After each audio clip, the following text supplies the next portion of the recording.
আয়শা, আমি থানায় গেলাম। গফুর আর রানাকে স্কুলে পাঠিয়ে দিও। শোনো, তুমি রানাকে বলে যাও সে যেন কারোর সাথে ঝগড়াঝাটি না করে। রানা, ঝগড়াঝাটি করা ভালো না, কারোর সাথে ঝগড়াঝাটি করিস না, কেমন? আচ্ছা বাবা। এই তো লক্ষ্মী ছেলে। বাবা, বাবা, ও তো রোজই বলে ঝগড়া করবে না, কিন্তু ঝগড়াঝাটি না করলে ওর পেটের ভাতই হজম হয় না।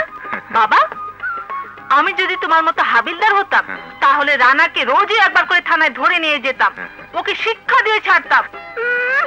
হাবিলদার ছোট পদ, ছোট চাকরি, না হবে ইন্সপেক্টর, না হবে এসপি, উনি হবেন হাবিলদার। কেন, হাবিলদারের সম্মান কি কম? দেখিস না বাবাকে সবাই কেমন সম্মান করে, সালাম দেয়। কি হলো, তুমি কি বসে বসে ওদের কথা কাটাকাটি শুনবে নাকি থানায় যাবে? আহা, যাচ্ছি তো। গফুর, রানা, আর কোনো ঝগড়াঝাটি নয়, সোজা স্কুলে। মামুনি, তুমি কবে স্কুলে যাবে?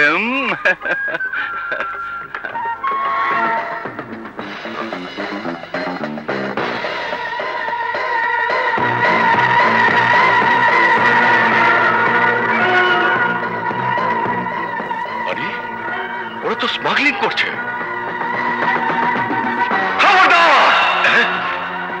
কেউ পালাতে চেষ্টা করবে না, তাহলে গুলি করে মারবো।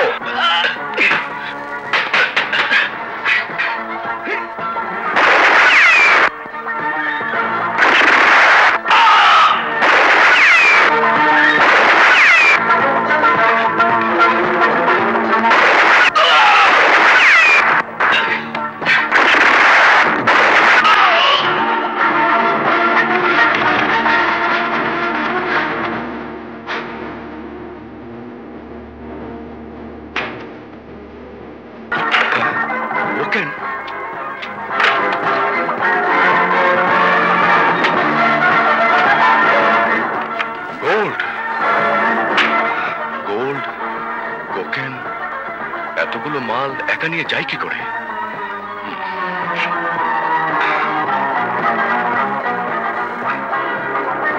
Hello, police station. হ্যাঁ, বলছি। স্যার, আমি শওকত বলছি। হিমছড়িতে আমি একদল স্মাগলারের মাল আটক করেছি, প্রচুর স্বর্ণ, অন্যান্য জিনিস। আপনি এক্ষুনি কিছু ফোর্স পাঠিয়ে দিন, এখানে থাকা বিপজ্জনক। তাছাড়া আমার গুলিও ফুরিয়ে গেছে। ঠিক আছে, তুমি ওখানেই থাকো, আমি এক্ষুনি আসছি।